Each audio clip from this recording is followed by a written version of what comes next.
And while we were in San Francisco at this apartment, I got a call on a Monday night about 9 o'clock, and it was a man who purported to be with the CIA, and he wanted to know if I would be interested in a career with the CIA. Well, I'm talking about the Central Intelligence Agency, not the Culinary Institute of America.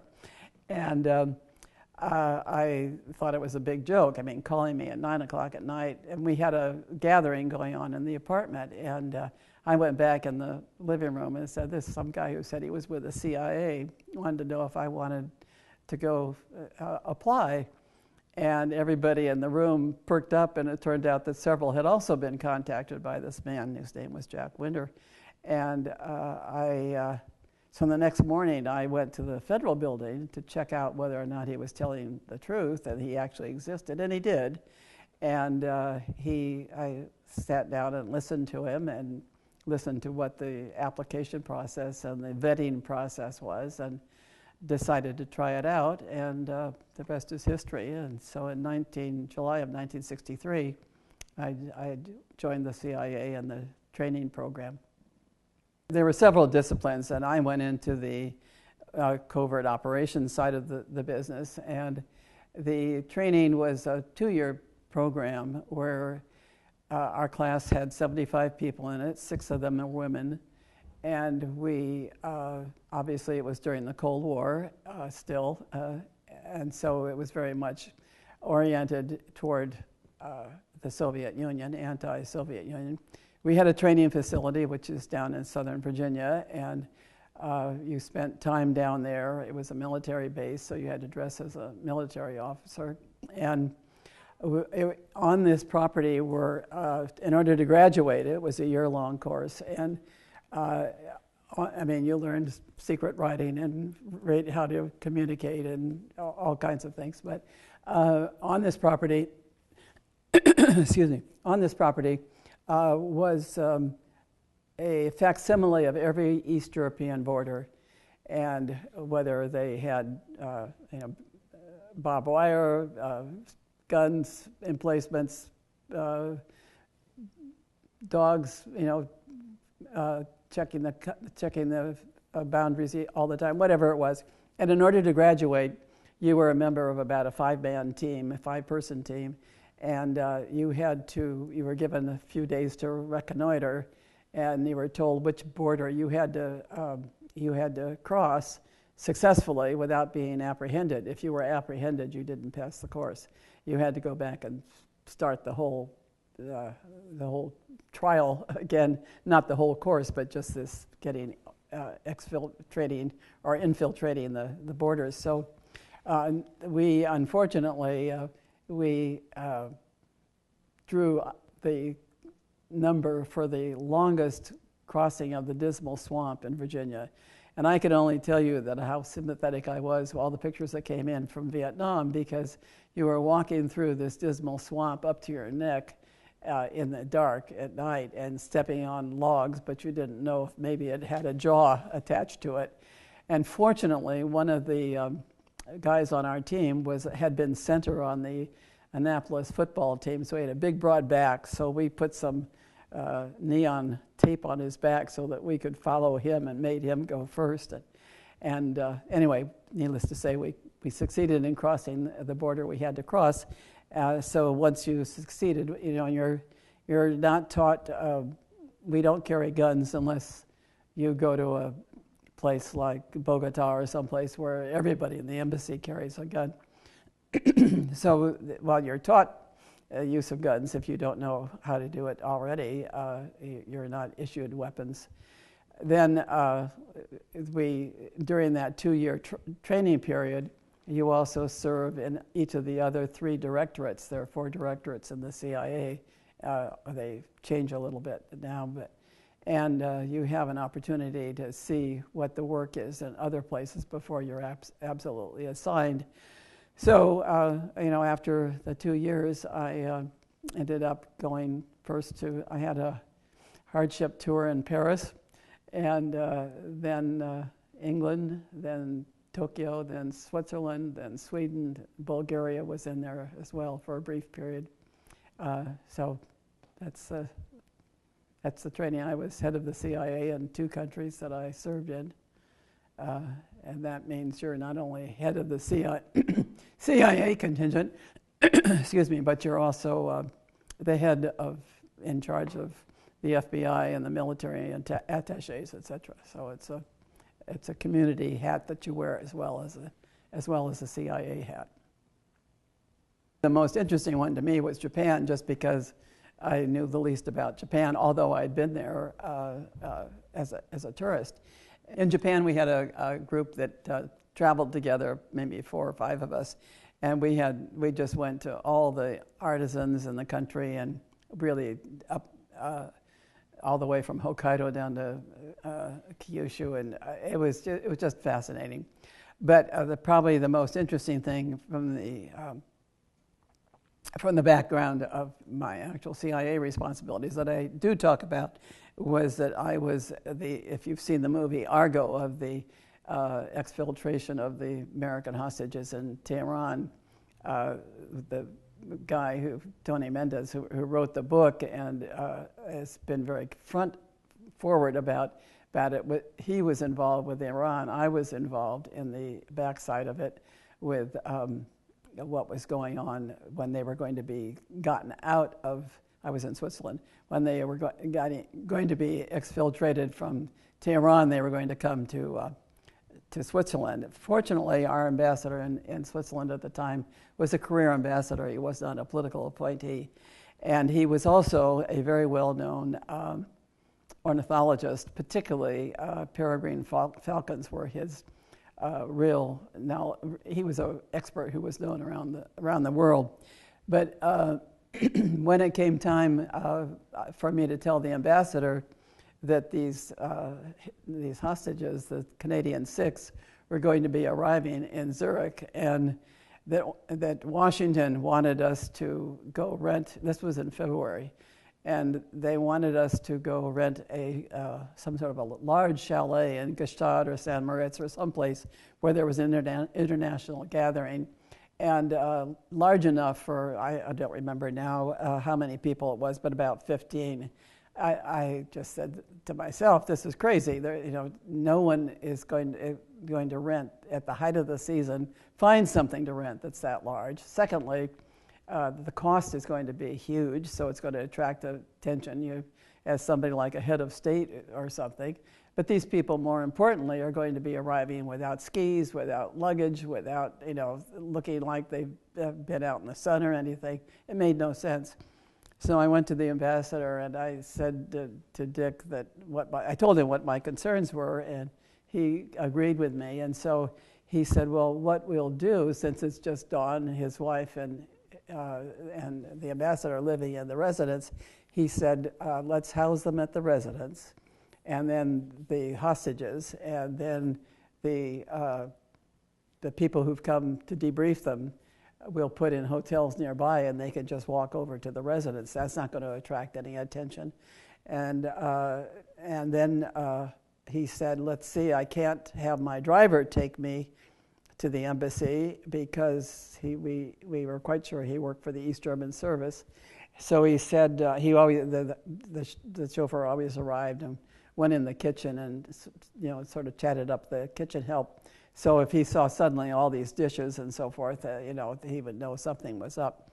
So he said, what I'll do is I'm going to walk to the embassy and tell, my cover story will be that I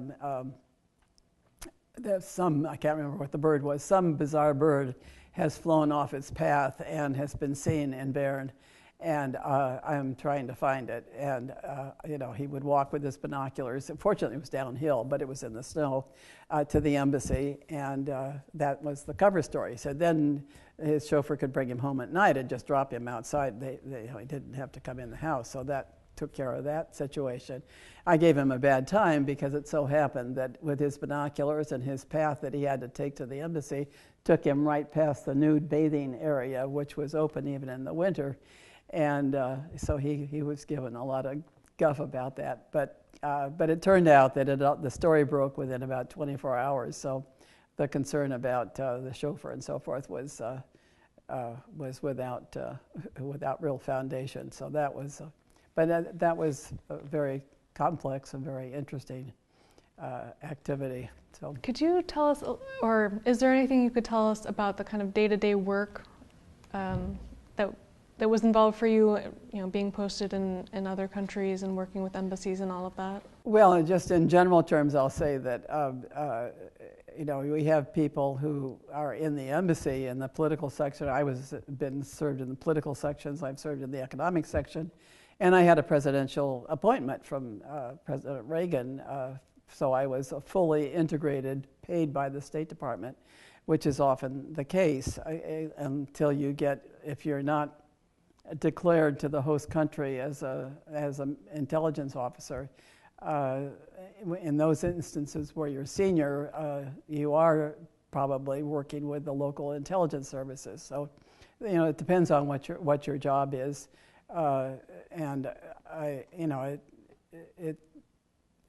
you do your embassy job all during the day, and then you have to sandwich in your other job. So you do two jobs for the price of one. And one of the most interesting experiences I had was in Sweden.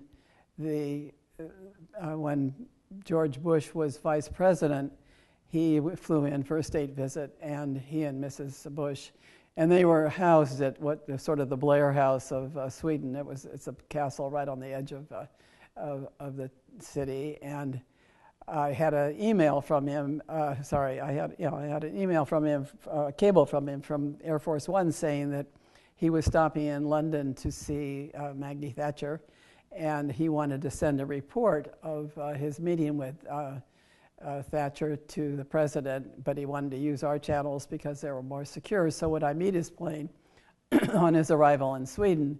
So I did, of course, and it was very interesting to see how a vice president reports to the president on meeting with another senior country head.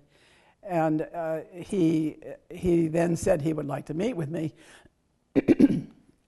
He said he would like, Vice President Bush said he'd like to meet with me, and I was a little concerned, wondering what that was all about. So I asked Washington, why does the Vice President want to meet with me?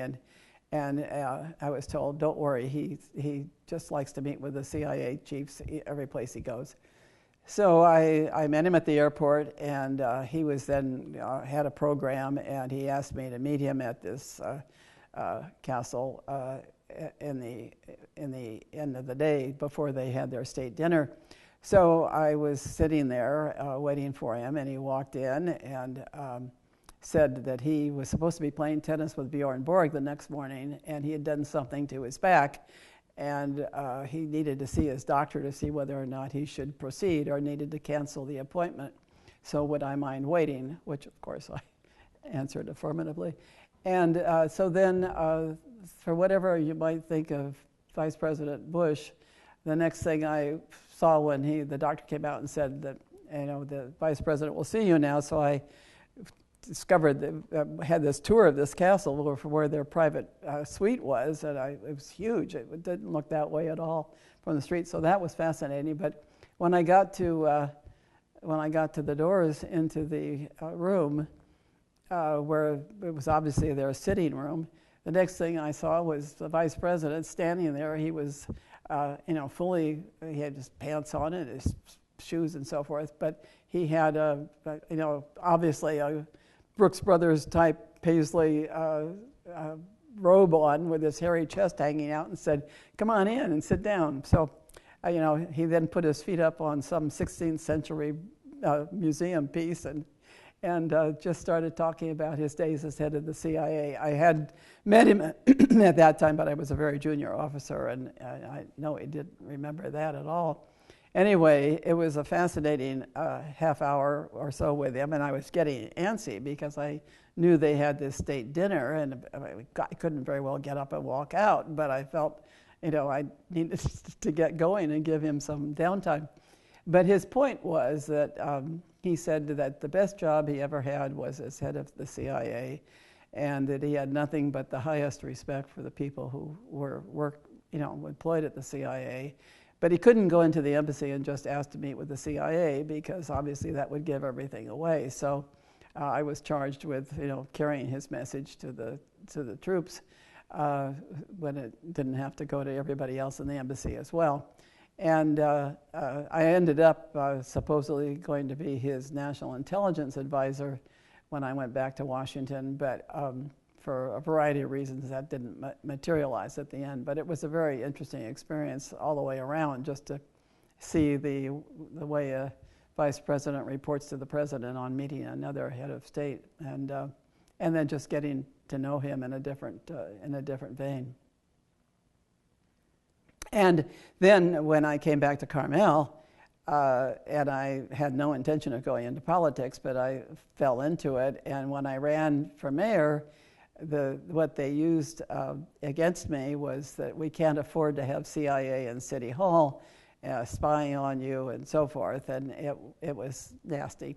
And then after 9/11, I got letters, we feel so comforted by the fact that you're in City Hall and know what the situation is. So, it was interesting to see the difference. And by the way, the night before 9/11 was the night that we approved the funding for the renovation of Sunset. And had we not had a special council meeting that night, I'm not sure that you'd see a renovated Sunset today, because no one knew exactly what was going on with 9/11. So to take on the large, huge indebtedness that we were talking about was something that probably would have been postponed. When the Berlin Wall came down, what was the response from the CIA? How did that affect your work? What do you remember from that? Well, the Berlin Wall coming down, I don't remember much. I do have a piece of the Berlin Wall, which is on my desk, in a piece of lucite, but it was sort of, I guess I would say it was anticlimactic, because we'd done so much cross-border activity, getting people out, smuggling people from the Soviet Union at the time out into the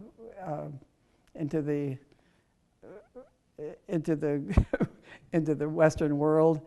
That it was one of those things that, there were building blocks that went all the way along, and it was a foregone conclusion that something would happen. So, as I say, it was a little bit anticlimactic compared to some other things that I could think of. When we were practicing when I was in Sweden, how you exfiltrate people from the Soviet Union, that had more of a reality to it than the Berlin Wall, because you knew that you had somebody's life in their hands if it worked, that you were getting somebody out before they were perhaps apprehended and lost their lives for having helped our country. Let me back up a little bit. How long were you with the CIA? 31. I was with the CIA 31 years. So you left in what year? I retired in 1995, right at the beginning. Okay. Why did you decide to come back to Carmel?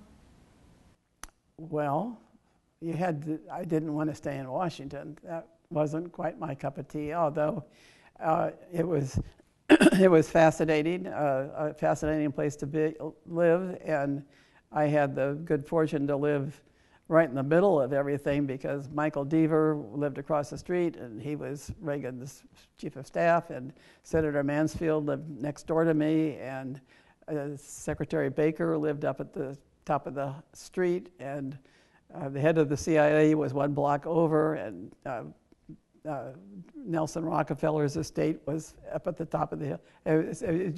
You were in the midst of it no matter what. It was a wonderful experience. I liked living there.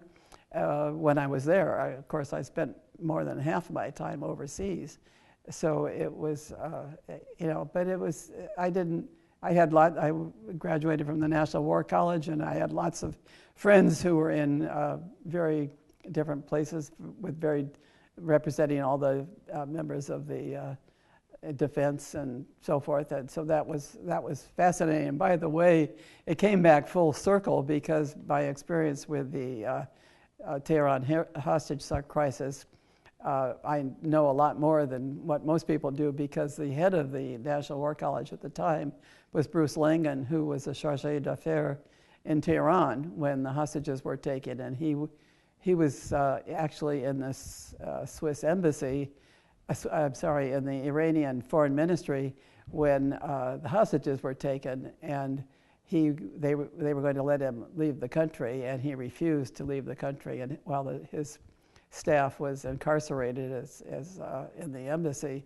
So he stayed in the Iranian Foreign Ministry for the whole duration.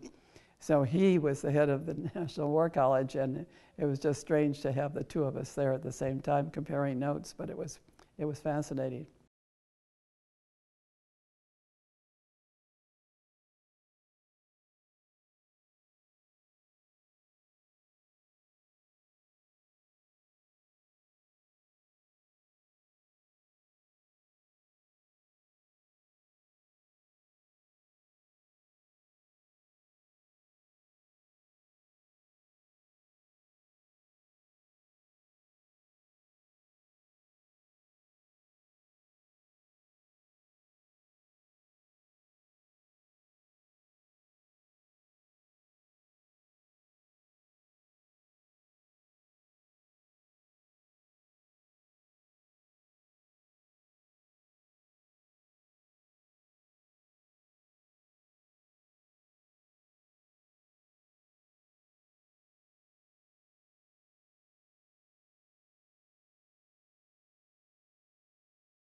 Well, I didn't want to stay in Washington. That wasn't quite my cup of tea, although it was it was fascinating, a fascinating place to live, and I had the good fortune to live right in the middle of everything because Michael Deaver lived across the street, and he was Reagan's chief of staff, and Senator Mansfield lived next door to me, and Secretary Baker lived up at the top of the street, and the head of the CIA was one block over, and Nelson Rockefeller's estate was up at the top of the hill.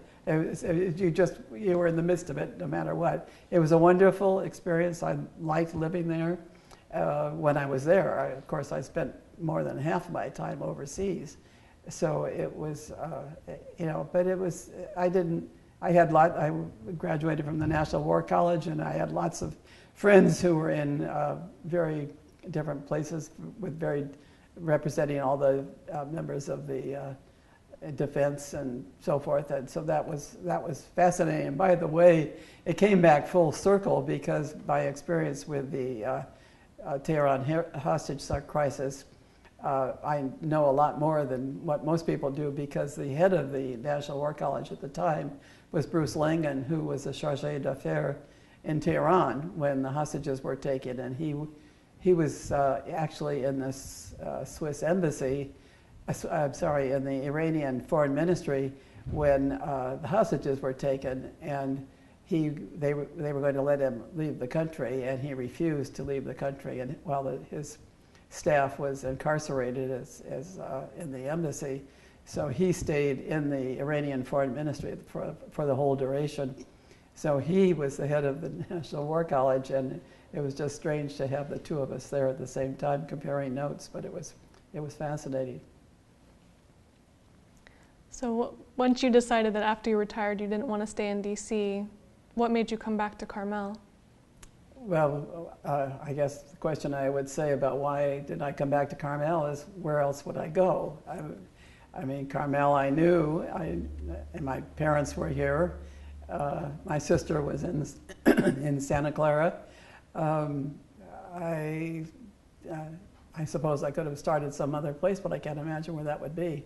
I had no idea what I was going to do when I was back here, but there were a lot of international things like the Monterey Institute, and I was on the board there. And I could keep my finger in, and the Naval Postgraduate School, and I've done a lot of lecturing there on their security courses. So it seemed to have a little bit of things that I might need to carry on my interest in foreign affairs and so forth. But